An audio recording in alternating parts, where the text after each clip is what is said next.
আমি কোনো জাদু মন্ত্র জানি না এবং তোমরা এই পৃথিবীতে কিয়ামত পর্যন্ত এমন কোনো মানুষ নিয়ে আসতে পারবা না। যদি তোমরা মনে করো কিয়ামত পর্যন্ত তোমরা এমন কিছু উদ্ভাবন করবে, এমন কোনো মানুষের সন্ধান পাবে যে এসে বলবে, তোমাদের ঈমান হয়ে যাবে, তোমাদের আমল হয়ে যাবে, তোমাদের আখলাক হয়ে যাবে, তোমাদের হৃদয় পরিবর্তন হয়ে যাবে, তোমাদের অজ্ঞতা সরে যাবে, তোমাদের ইলম বৃদ্ধি হয়ে যাবে, তবে তোমরা ভুল সিদ্ধান্ত নিয়েছো। কোন হুজুর মাওলানা মুন্সি এসে ফু দিয়ে তোমার হৃদয় ঈমান জাগ্রত করতে পারবে না। সর্বোচ্চ কিতাবুল্লাহ, আল্লাহর বই থেকে, সুন্নতে মুহাম্মদ সাল্লাল্লাহু আলাইহি সাল্লামের জীবন থেকে তোমাকে কিছু আদর্শ দিয়ে যেতে পারে, নিষেধ দিয়ে যেতে পারে, আদেশ করে যেতে পারে। ওটা তুমি অবলম্বন করলে তোমার সংশোধন হবে। যদি তুমি অবলম্বন না করো, এরকম রাত দিন 24 ঘন্টা যদি ওয়াজ শোনো, মাহফিল শোনো, মক্তবে যাও, মাদ্রাসায় যাও, দেখো না মাদ্রাসার ছাত্র প্রেম করে, যে দেখো না কেন করে, ও মাদ্রাসার ছাত্রী প্রেম করে কেন করে? কারণ ও ওখানে পড়তে যায়, আমল করতে যায় না, মুখস্থ করতে যায়, শিখতে যায়, ও পরীক্ষায় পাশ করতে যায়। এটা যে জীবন ব্যবস্থা, এটা দিয়ে যে জীবন চালাইতে হবে, এখানে যা না আছে তা করা যাবে না, এখানে যা হ্যাঁ আছে তা করতেই হবে। যত ঠান্ডা হোক অজু করতে হবে, বাপ মরে গেল অজু করে যা নামাজ পড়তে হবে, যতই দরিদ্রতা হোক, সচ্ছলতা হোক, অসচ্ছলতা হোক, দান করতে হবে। এটা হচ্ছে ইসলাম, শিখবে এবং করবে। কিন্তু ওই বাচ্চাকে শেখানো হচ্ছে তুমি মুখস্থ করো, পরীক্ষা দাও, পাশ করো। ও মুখস্থ করে, পরীক্ষা দেয়, পাশ করে, প্রেম করে, জানা করে, গান শোনে। কারণ ও ওখানে মুখস্থ করতে যায়, জীবন কিভাবে চালাইতে হবে এটা করতে যায় না ও। এই জন্য স্কুল টিচার ঘুষ নিয়ে শিক্ষক নিয়োগ দেয়, এই জন্য মাদ্রাসায় ঘুষ নিয়ে শিক্ষক নিয়োগ দেয়। এই জন্য আমি বদনাম করতে আসিনি হুজুরদের, এই জন্য হুজুররা কারো বাপ মা মরে গেলে টাকার জন্য দাঁড়ায় থাকে। এই জন্য স্বামী স্ত্রী তালাক হয়ে যায়, হুজুররা বলে তুমি যদি 5,000 টাকা দাও, অমুক জায়গায় বড় মুফতি আছে, উনি তোমাদের আবার মিলাই দিতে পারবে। এই জন্য একটা মহিলা বলছে যে আমার এরকম এরকম খারাপ লাগে, আমার স্বামী আগে আমার কথা শুনতো, এখন আমার কথা শোনে না, হয়েছে কি? হুজুর বলবে যে তোমার শাশুড়ি তোমার জন্য তাবিজ করছে। এবার স্বামী যাবে, আমার বউ আগে ভালো ছিল, এখন আমার বউ কেমন কেমন করে। এবার হুজুর বলবে যে তোমার বউয়ের আগের প্রেমিক তারে জাদু করছে, তাবিজ করছে। এইবার শাশুড়ি যাবে, আমার জামাইটা মেয়ের কথা শোনে না, শাশুড়িকে বলবে আপনার মেয়ের আগের প্রেমিকা তাকে প্রেম করে রাখছে, এটা অনেক আগের, তাদের এখনো বান কাটতে হবে আপনি। মানে যখন কেউ বলে তাবিজ করছে, ছেলের বউকে বলে তোমার শাশুড়ি করছে, ছেলেকে বলে তোমার বউরে তোমার আগের বউয়ের আগের প্রেমিকা করছে, ছেলের শাশুড়িকে বলে আপনার জামাইয়ের আগের প্রেমিকা করছে। এই জন্য হুজুর শিখছে কিন্তু হুজুর মানে নাই। হুজুর কি করে নাই? মানে নাই। এই জন্য হুজুর নিজে দিন সম্পর্কে মসজিদের সভাপতি হয়, মাদ্রাসার সভাপতি হয়, নিজের বাচ্চাদেরকে নামাজ পর্যন্ত শিখায় নাই। কারণ সে ভাবছে যে সভাপতি হয়ে গেলে চলবে, সে ভাবছে যে সেক্রেটারি হয়ে গেলে চলবে, সে ভাবছে তার দাদা 2 বিঘা জমি দিয়ে গেছে মসজিদ মাদ্রাসার জন্য, সে ভাবছে এটা তার উপার্জনের পথ, মসজিদ মাদ্রাসায় মানুষ দান করবে, এগুলো সে হিসাব রাখবে, হিসাব দিবে না ঠিকভাবে, সে ভাঙ্গা ভাঙ্গা ব্যবসা বাণিজ্য করবে, আস্তে আস্তে শোধ করবে মসজিদ মাদ্রাসাকে। তার দাদা দিয়ে গেছে আল্লাহকে, সে সেটার মধ্যে রাজত্ব করবে। কারণ সে দিন জান্নাতে যাওয়ার জন্য শেখে নাই। এই যারা ওয়াজ করায় তাদের উদ্দেশ্য কি আসলে বলতে পারেন? নিশ্চয়ই তাদের উদ্দেশ্য এই পুরো গ্রামের মানুষের হিদায়াত। তাহলে সে নিজেকে কেন করছে না? ওর কেন টাকনুর নিচে প্যান্ট? ওয়াই টাকনুর নিচে প্যান্ট পরলে আল্লাহ কিয়ামতে দয়া দৃষ্টিও করবে না, দয়াও করবে না। এভাবে দয়া করে আল্লাহ সুবহানাহু ওয়া তাআলা রহমও করবে না, রহমের দৃষ্টিতে তাকাবেও না টাকনুর নিচে প্যান্ট থাকলে। মাহফিল কমিটি পুরো গ্রামবাসীকে দাওয়াত দিল। মাহফিল কমিটি, আপনাদেরকে বলতেছি না নিজের উপর নিয়েন না, এটা পুরো বাংলাদেশের ঘটনা, বুঝছেন? এটা আপনি নিজের উপর নিয়েন না। মাহফিল কমিটি টাকা খরচ করে মাইকিং করলো, এক বিরাট ওয়াজ ও মেলার মাহফিল। দোকান টোকান তো ওঠে, এখানে উঠছে কিনা আমি জানি না, এখানকার কথা বলছি না, আমি 90% কথা বলছি। কেমন মাহফিল কমিটির লিফলেট ছাপাইলো।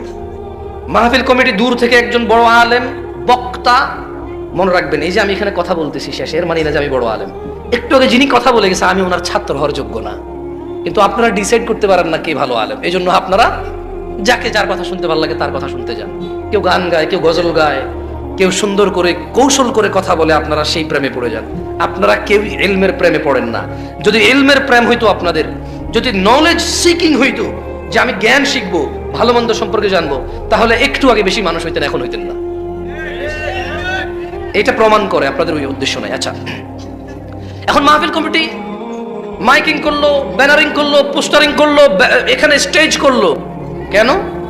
ভালো মন্দের। আমি আজকে আপনাকে গ্যারান্টি দিয়ে বলি, আজকে জুমার দিন না, গতকাল বৃহস্পতিবার এই মাহফিল কমিটির ইম্পর্টেন্ট ব্যক্তিত্বরা দাঁড়িয়ে কাটছে।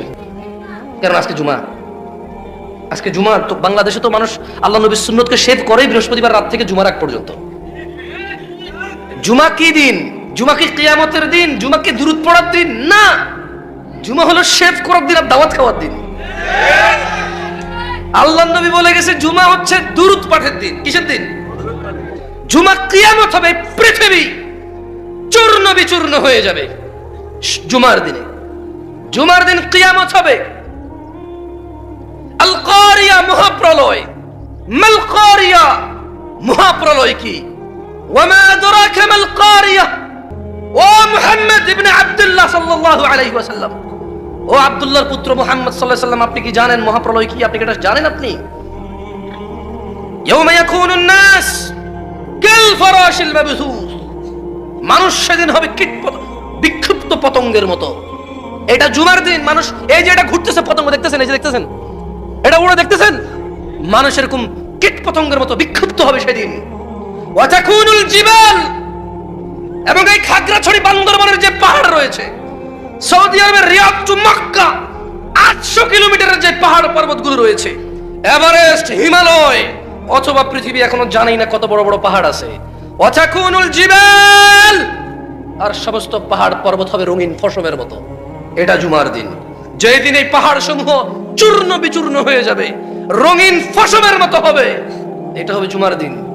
আল্লাহ নবী বলল তোমরা এই দিনে বেশি বেশি দুরূদ পড়ো। আমরা এই দিনে শেভ করি, এই দিনে দাওয়াত খাই, এই দিনে গান বাজনার আসর করি, এই দিনে সিনেমা নাটক রিলিজ করি যাতে মানুষের ছুটি আছে সবাই বসে বসে দেখবে। জুমার দিন সিনেমার দিন, জুমার দিন শেভ করার দিন, জুমার দিন প্রেমিকাকে নিয়ে পার্কে যাওয়ার দিন। জুমার দিন এখন আর দুরূদের দিন নাই। জুমার দিন এখন আর কোরআন তেলাওয়াতের দিন নাই।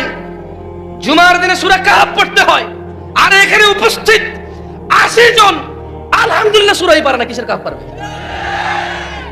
জুমার দিন কি আর সেটা আছে? এখানে কেন আসছেন আপনারা আমি জানি না। What's make you to come here?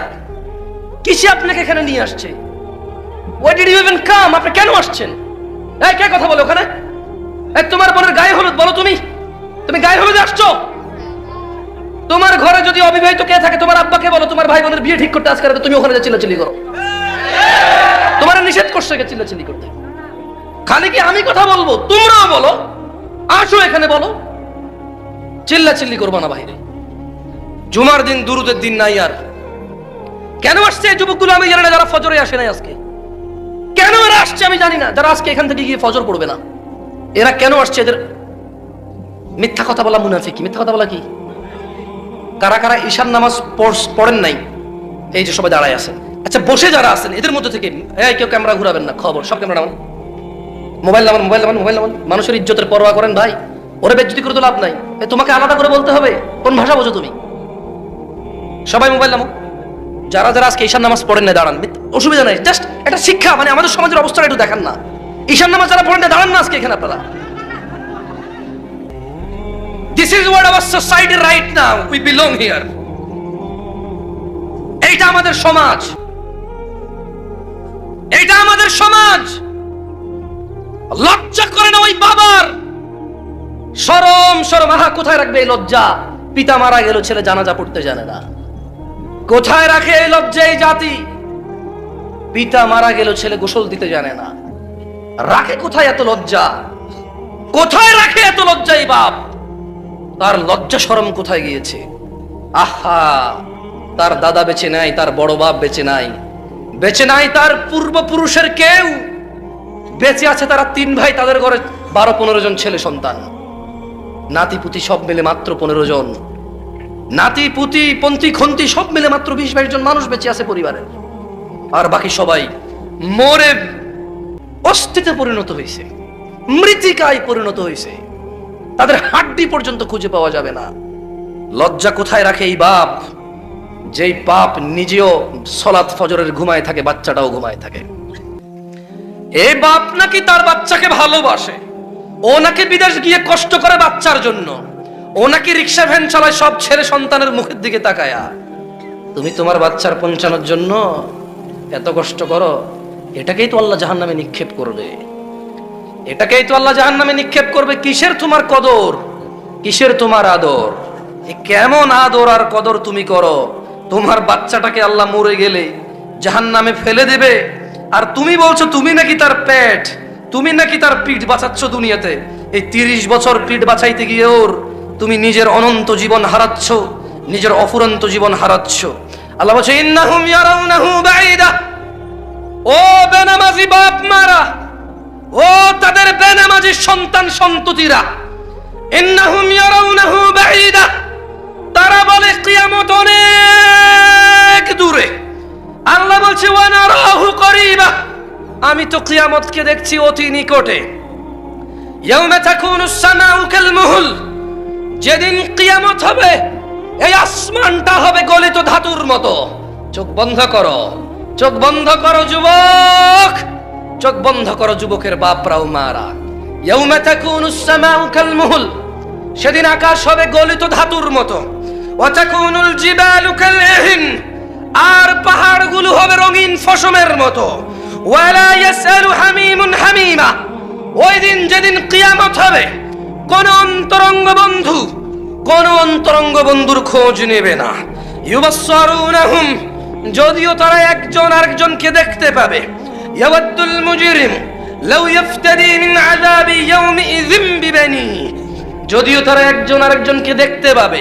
অপরাধীগুলা সেদিন আল্লাহকে বলবে, অপরাধী দাদা, অপরাধী বাপ বলবে তার আদরের সন্তান, আদরের ছেলে মেয়ে, আদরের সুন্দরী মায়াবতী স্ত্রী, লোকটা দুনিয়াতে অপরাধ করে আখিরাতে আল্লাহর সাথে সাক্ষাৎ করেছে।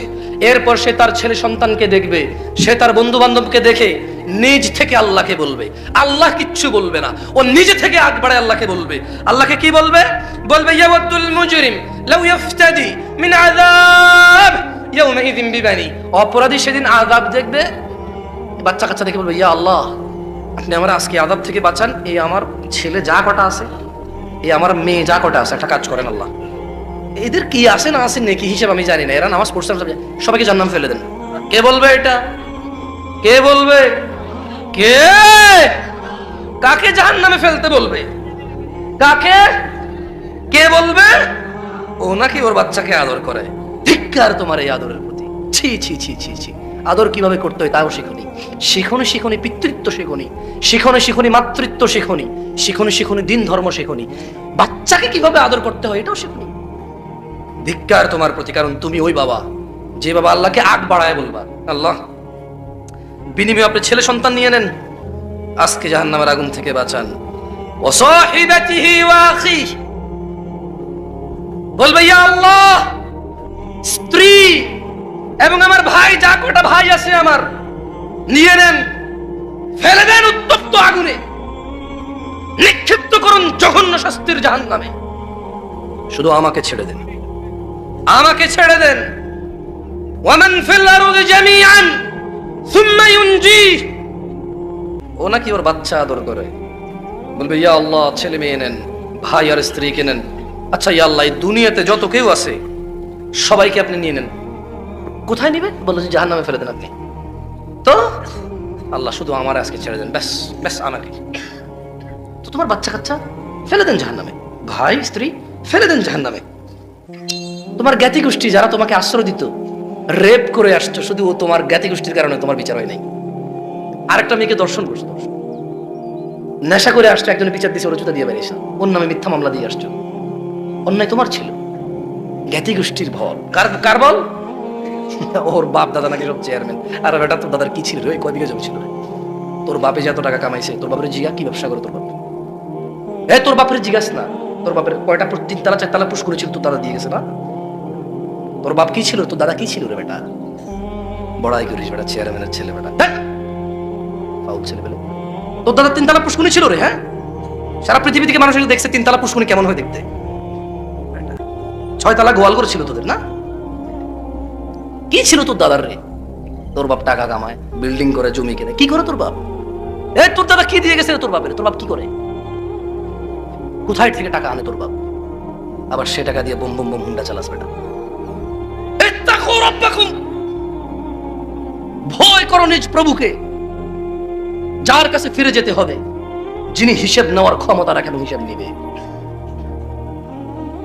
যার কাছে একচ্ছত্র মালিকানা থাকবে হিসেবের। তাকে পরোয়া করো। ওয়ামান ফিল আরদি জামিআন সুম্মা ইউনজি, বলবে ইয়া আল্লাহ, দুনিয়াতে যারা আমার জ্ঞাতি গোষ্ঠী ছিল আমাকে আশ্রয় দিত, ওদেরকে দিয়ে না। হবে না, হবে না। আল্লাহকে বলবে ইয়া আল্লাহ, দুনিয়ার যত নারী পুরুষ আছে, হিন্দু বৌদ্ধ মুসলিম, ইমাম মুয়াজ্জিন মোল্লা মুন্সি কারি হাফেজ, ইয়া আল্লাহ সবাইকে নিয়ে নেন, শুধু আমাকে ছেড়ে দেন। তোর বাপ বলবে রে এই কথা, তোর বাপ বলবে, আমার বাপ বলবে, আমি বলবো, আমার বাচ্চার বাপ আমি বলবো, তোর বাচ্চার বাপ তুই বলবি, বলবি সবাইকে নিয়ে নেন, আমাকে ছেড়ে দেন। আল্লাহ কি বলবে জানেন? আল্লাহ কি বলবে জানেন? কেউ আমার কথা মনে কষ্ট যাচ্ছে, তুই তাই করি কই যাবি? আমরা কি মনে কষ্ট নিচ্ছেন? বা এটা তো আবার ইউটিউবাররা ছাইলা কবে দিবে, এই দেখুন জামশেদ মজুমদার অহংকারী হয়ে গেছে, দিলে দাওয়াত পাইয়া। অহংকার করে বলছি না, কেমন কথার আন্দাজি এমন। কি করব, কিছু করার নাই, হাত পা নড়ে। কিছু কিছু মহিলারা দেখি ফেসবুকে কমেন্ট করে, হুজুর একটু শান্ত হয়ে কথা বলে আরো বেশি ভালো লাগতো। তোর ভালো লাগা দিয়ে যায় আসে রে বেটা? হ্যাঁ, কি দেখবো? কি দেখা যায় না, কি দেখতে চায়? আরে ভাই দাঁড়াইলে কি সমস্যা? আপনারা বসার জন্য তো চিল্লাচিল্লি করতেছেন, ও দাঁড়াইলে সমস্যাটা কি? হ্যাঁ, ও চুপ থেকে যদি দাঁড়ায়, বসে, শুয়ে থাকে, হোয়াটস ইওর প্রবলেম? আপনার সমস্যা কোথায়? ওর কমফোর্ট নিচ্ছে, ওকে ওর বাবা মা আদব শিক্ষা দেয় নাই, it's your responsibility. No, it is not my responsibility.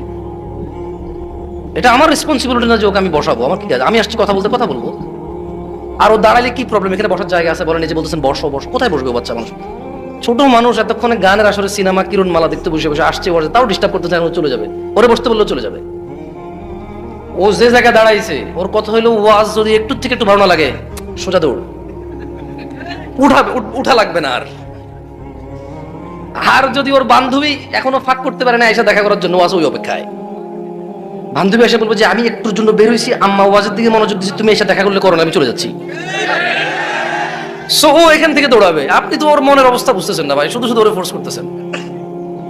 আজকে কিছু মানুষ আসছে এখানে ওয়াজ শুনতে, কিছু মানুষ আসছে হুজুর দেখতে, কিছু মানুষ আসছে ওয়াজ দেখতে, কিছু মানুষ আসছে যে এদের ওয়াজে মানুষ হয় কিনা এটা দেখতে, কিছু মানুষ আসছে প্রেমিকের সাথে দেখা করতে। এখন আপনি যদি সবাই বলেন বসতে, সবাই কেন বসবে ভাই? দরকার তো নাই সবাই বসার। আল্লাহ আমাদেরকে বুঝার তৌফিক দান করুন, আমিন। দেখেন এখানে আপনারা কেন আসছেন, এই সিদ্ধান্ত আপনারা নেবেন। তবে এই ধরনের মজলিস থেকে যেটা নেওয়া যায় সেটা আমি বলে দিচ্ছি, বাকি নিবেন না নিবেন আপনাদের ইচ্ছা। আপনারা ভাইবেন না যে ওরা খুব খারাপ, ওরা ওয়াজ শুনতে আসছে। যারা আজকে এখানে আয়োজক আছে 10 জন দেখছি 8 জনই শেভ দাড়ি কাটা লোক। আয়োজক যখন এরকম ভাবে কয়েকদিন পরে দাড়ি ছাড়া লোক এসে ওয়াজ করবে, কারণ এটা হচ্ছে নিয়ম।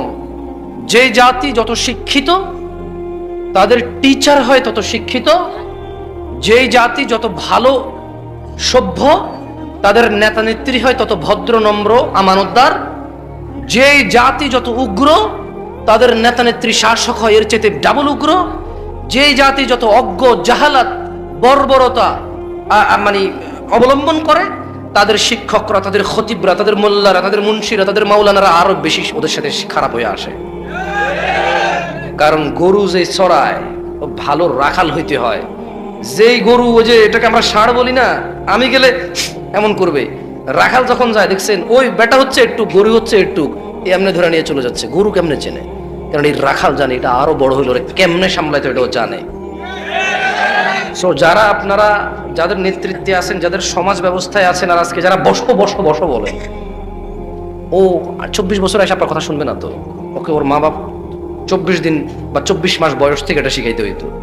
যেটা 24 মাস বয়সে শিখবে সেটা 24 বছর একদিন আপনি বললে হবে না। ওকে ফোর্স করিয়েন না। কেমন? যারা আমাকে শুনে, আল্লাহর জন্য ভালোবেসে শুনে, এবং আমি যেরকম আছি এরকমই ভালোবাসে তারা আমাকে। আমি এর চাইতে বেশি পারফেক্ট হইতে পারবো না। এই পৃথিবীতে কোনো মানুষ পারফেক্ট নাই। আছে? তোমরা আমার যে দোষ ধরো আমি এগ্রি করি এবং আমি চেষ্টা করি এগুলো সংশোধন করার। আমি দোষকে, অন্যায়কে ন্যায় বলি না। আমার ভিতরে কমতি যেগুলো আছে আমি অনুভব করি এবং আমি ইতস্ত থাকি মাঝে মধ্যে।